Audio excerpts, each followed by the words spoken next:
and welcome to this video on our Crochet Garment Shaping Series. This is video 3. Our first video was the introduction and then we talked all about shoulder shaping, and today we are going to talk about how to get a better fit on top down either round yoke or raglan garments. And this is a really fun topic to talk about because we all love a top down garment where you just work in rounds and then you separate for the sleeves and then you are done. So here I have a couple of examples and the one I'm wearing too of a round yoke sweater. Now, before we continue talking a lot about top-down, raglan, and round yoke sweaters, I want to talk about what they exactly are. Now, a round yoke sweater, as it sounds, it has a rounded shape like this. Now, there is a misconception that a round yoke sweater should be able to lie flat like a circle. And we've all seen those Instagrammable pictures where there's like a plant pot in the middle and the yoke kind of just flares out so beautifully.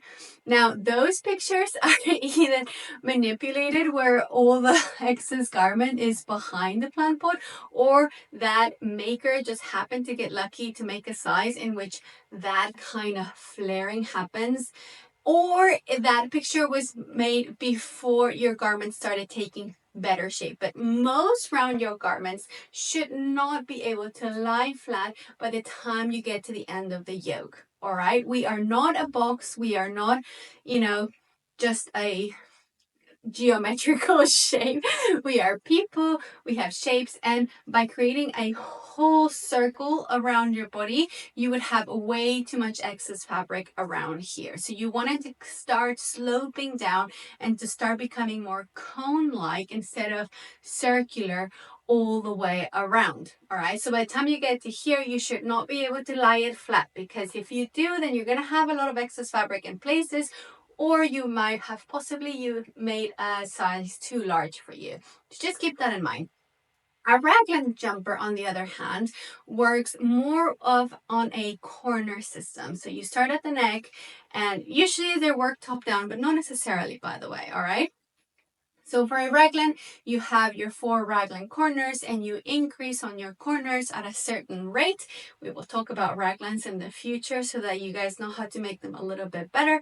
But the basics is that you increase until you reach your underarms, and then again you separate for your sleeves and for your bodies. Both of them are really good options for garment making, not only because they have very little seaming.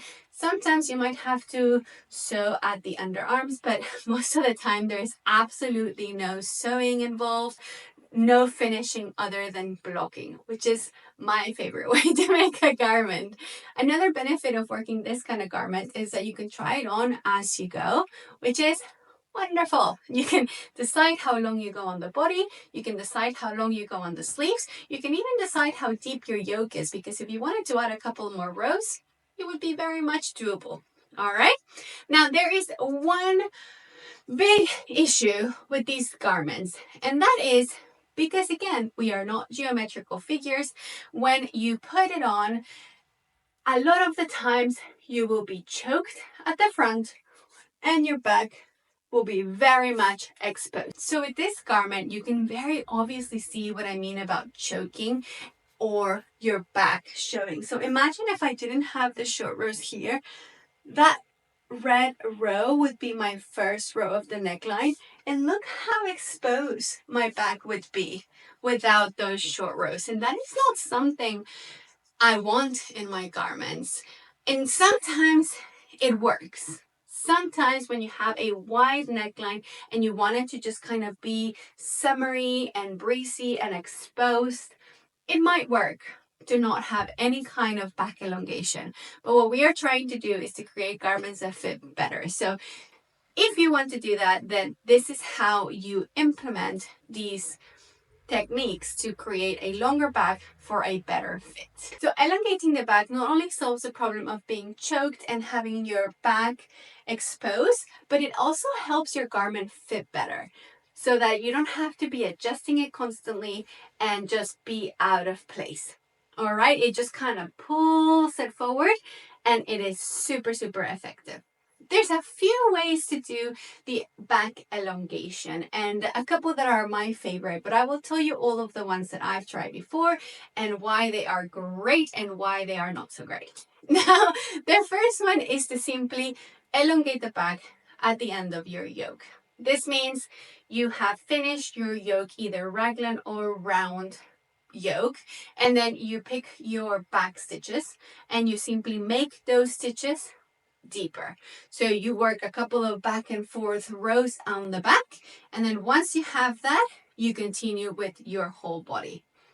Doing that is easy, straightforward, no fuss.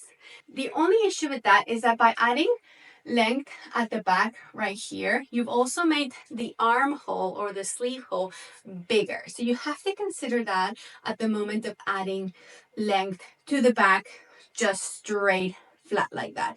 I've used that technique and it works pretty well, all right? So don't shy away from it if you feel like you could use that. So if you're gonna do that, maybe take away a couple of stitches on the sleeve and put them at the front or at the back so that it just fits a bit better and you don't have really, really wide sleeves. So that is the easiest way you can elongate your back. If you want some examples of that technique, you can find it on my Jinko pullover. That one simply has slightly longer back and it works really well and it fits. So yay, win-win. The other way that you can elongate your back is to simply use longer stitches at the back. And this is a technique that I use on my Taroko pullover. So this is the front of the garment. And if you can see at the lace, I have really, really small stitches at the top and the bottom of the lace on the yoke. However, if you look at the back, you'll see that the stitches are actually quite big. So I go from using single crochet at the front to using triple crochets or treble crochets at the back. So that adds quite a bit of length and it just makes it sit better. Very easy technique, but obviously it's quite obvious, right? It's quite, I mean, unless I don't tell you, maybe you don't notice, but I would notice that if I'm making it, that those stitches are different. So if I didn't have a lace pattern, for example, and I'm suddenly making single crochets all around, and then at the back I decide to use treble crochets, I will notice, right? So that technique might not work all the time, okay? Then it comes to my favorite technique of adding length at the back.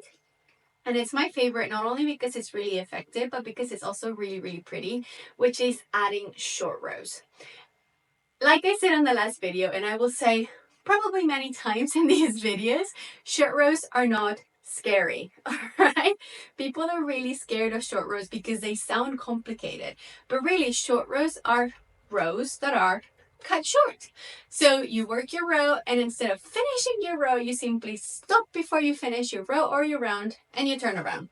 And then you go until a certain point where the pattern tells you, and then you make your way back. All right? Super easy, straightforward. So the way short rows help is by adding fabric in certain places, but not everywhere. So this garment that I'm wearing, this is a Teotihuacan top, is a perfect example because you can see how at the back it is longer than at the front. And where can you put the short rows? That's a really good question that I get asked a lot. In reality, you can put them wherever you want. You can put them at the top of the neck, which I usually do. You can also put them in the middle of the yoke, or you can put them all at the bottom of the yoke, at the very end, so they can kind of hide underneath your sleeve, or you can even put them so that they finish around the sleeve. So you want to consider what parts of the garment you want to elongate, right? So you don't want to elongate anything that goes around here. This is the lowest part of your garment, so you want to save this from any kind of excess fabric. So anywhere else is fair game. So you can put them in the middle of the yoke. You can put them in all three places if you want.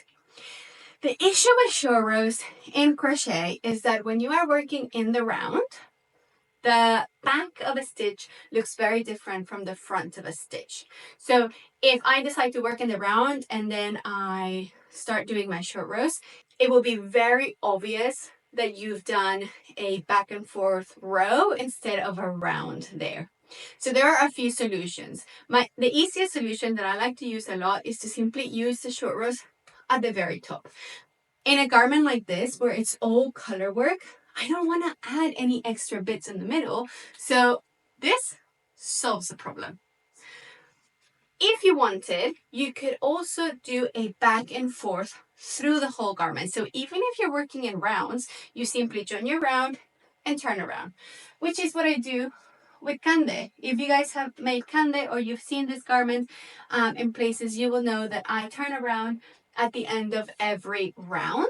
So the short rows are not so obvious, and they follow the same stitch pattern that the whole of the garment has. Another option that I've seen other designers use that I've actually never used before is to put your short rows wherever you want, in the middle of the yoke usually.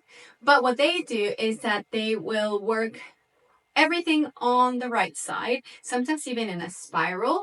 And whenever they work short rows, they will cut their yarn at the end. So they will only work on the right side of their work without ever turning around. So there'll be a few ends there that you'll have to weave in, but it's not a big deal, right? So that is also a good idea.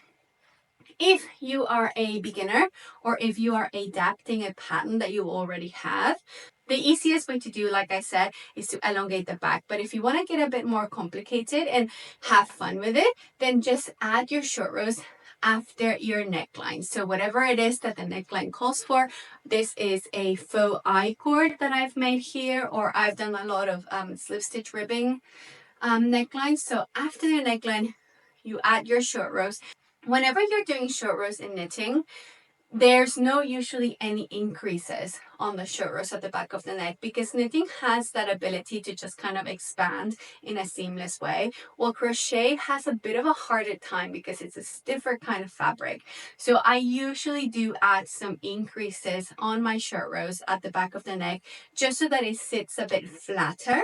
And in my experience, that works really well. So for example, if you're going to be adding 4 sets of short rows, I would increase 2 stitches at each side of the middle of the neck per set of short rows. So usually I start at the middle of the neck and I'll go to one side, and then I'll come back to the middle of the neck, and then I'll go to the other side, and then I'll come back to the center.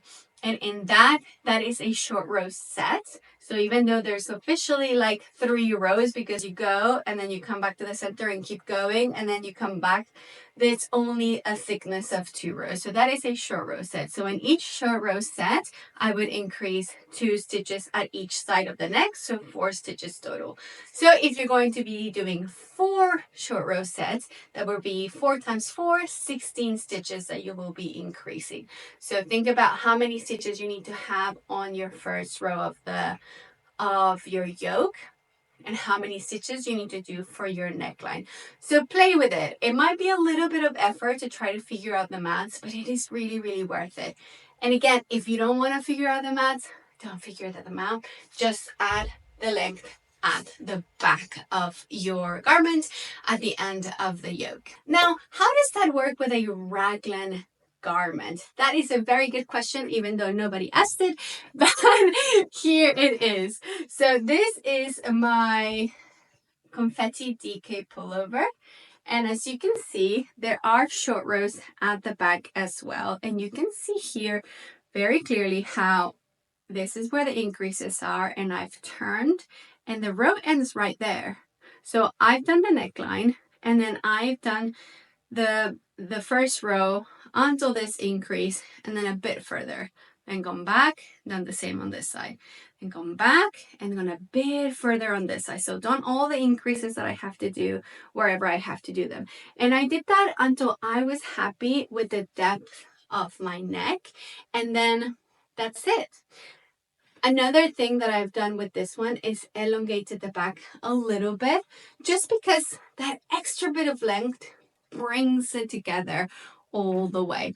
But raglan jumpers work the same way as a round yoke sweater. Just keep in mind that if you're going to be adding short rows in the middle of the yoke on a raglan jumper, it might be a little bit tricky because your raglan increases are going over here. So you want to be sure that you increase at the right rate on both the front and the back. So if you're going to be adding short rows, you do have to go through those front increases so that your garment doesn't get unbalanced or you lose count of how many increases you have done. All right. But yeah, that's all I have for you when it comes to elongating the back. I'm going to leave a link here for this video where I talk a little bit more about how to do the short rows at the back of the neck for some of my garments. I'm also going to leave this video for short rows themselves and what are some techniques to do those steps for short rows. And yeah, in the description, you will find links to all the patterns that I talked about today. If you have any questions, feel free to ask them in the comments and I will do my best to answer them there or maybe even include them in a future video. I'm also going to link some videos by Julia Farwell. She is Farwell Clay on Instagram. And she's done such a great job explaining why these short rows are important and around yoke construction and just so many cool things that she's talked about on her Instagram. And I think everyone should see them. So I'm going to link them in the description and definitely check them out. I hope you've enjoyed learning about how to elongate the back for a better fit and why it is important. So that's it for today. Thank you for watching.